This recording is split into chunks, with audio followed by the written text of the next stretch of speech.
Festival I don't like festival but তোমাদের এত support এবং ভালোবাসায় আমাদের ফেসবুক পেজে কিন্তু 2 লক্ষ প্লাস ফলোয়ার্স কমপ্লিট হয়ে গেছে। কিন্তু গাইস দুঃখের বিষয় হচ্ছে আমাদের ফেসবুকে এত ফলোয়ার থাকা সত্ত্বেও আমাদের ইউটিউবে মাত্র 36,000 সাবস্ক্রাইবার। তো আশা করি গাইস সবাই আমাদের ইউটিউব চ্যানেলে ঘুরে আসবা। তো গাইস যেটা বলতেছিলাম, যেহেতু গাইস এখন আমরা আমাদের ফেস্টিভ্যাল করি নাই, তো তোমাদের তো গাইস 2 লক্ষ ফলোয়ার কমপ্লিট উপলক্ষে কিছু একটা রিভিল করে দেখাইতে হবে। তো সেই জন্য আজকে আমরা আমাদের কোটি টাকার গেমিং রুম তোমাদের রিভিল করে দেখাতে যাচ্ছি। বলেন কি? মানে আমি কিসে গেম খেলি, কোথায় গেম খেলি, সেটা অনেকেরই প্রশ্ন। তো এটা আজকে আমি তোমাদের দেখাই দিব।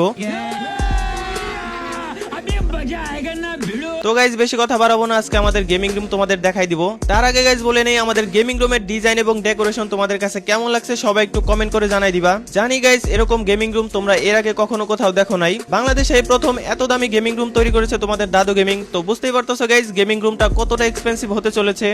তো বেশি কথা বাড়াবো না গাইজ, চলো আমাদের গেমিং রুমে তোমাদের নিয়ে যাই। রেডি 1 2 3।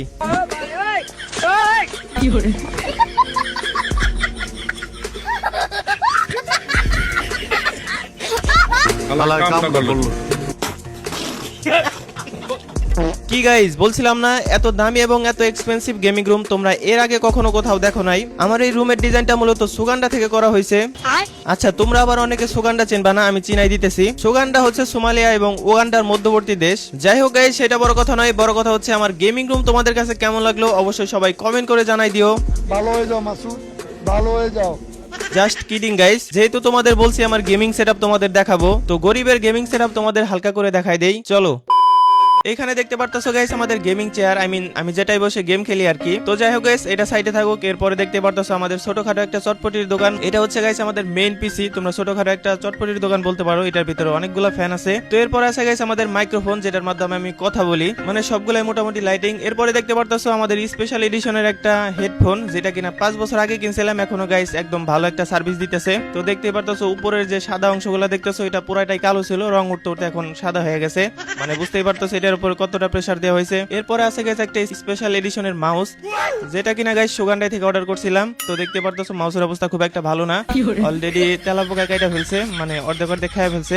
তো যাই হোক গাইস সেটা বড় কথা নয়, বড় কথা হচ্ছে এরপর আছে গাইস আমাদের দামি একটা কিবোর্ড, যেটা কিনা পুরোটাই লাইটিং, মানে পছন্দ করে কিনা হয়েছিল। আর আমি সবসময় মেকানিক্যাল কিবোর্ড পছন্দ করি, তো যে কারণে গাইস এই টাইপের কিবোর্ড গুলো আমি সবসময় কিনি। এর আগেও গাইস এরকম একটা কিবোর্ড ছিল আমার। এরপর আসে গাইস আমি যেটা গেম খেলি, মানে আমাদের মেইন মনিটর। তো এখানে গাইস আমি 2টা মনিটর ইউজ করি। মেইনটা হচ্ছে গেম খেলা হয় অথবা গাইস ভিডিও এডিট করা হয়, আর সাইডে হচ্ছে গাইস মনিটর, যেটা আমি যখন লাইভে যাই তখন তোমাদের কমেন্টে রিপ্লাই দিয়ে থাকি। তো এখানে দেখতে পারতেছো আমাদের দাদু গেমিং ইউটিউব চ্যানেল। এখানে যারা এখনো সাবস্ক্রাইব করো না গাইস, অবশ্যই সবাই আমাদের চ্যানেলে ঢুকে সবাই সাবস্ক্রাইব করে দিয়ে আইসো।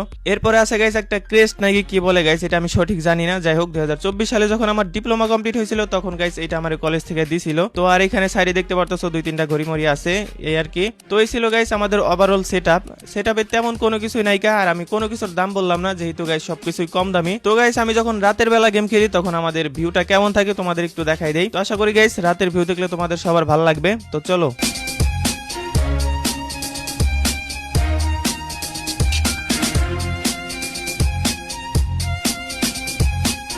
তো গাইস দেখতে পারলা গরিবের গেমিং সেটআপ কেমন ছিল। তো আশা করি সবার একটু হলেও ভালো লাগছে। আর কার কাছে কেমন লাগছে সবাই একটু কমেন্ট করে জানাই দিও। দেখা হবে নতুন কোনো ভিডিওতে, ততক্ষণ পর্যন্ত সবাই ভালো থাকবা, সুস্থ থাকবা। আল্লাহ হাফেজ।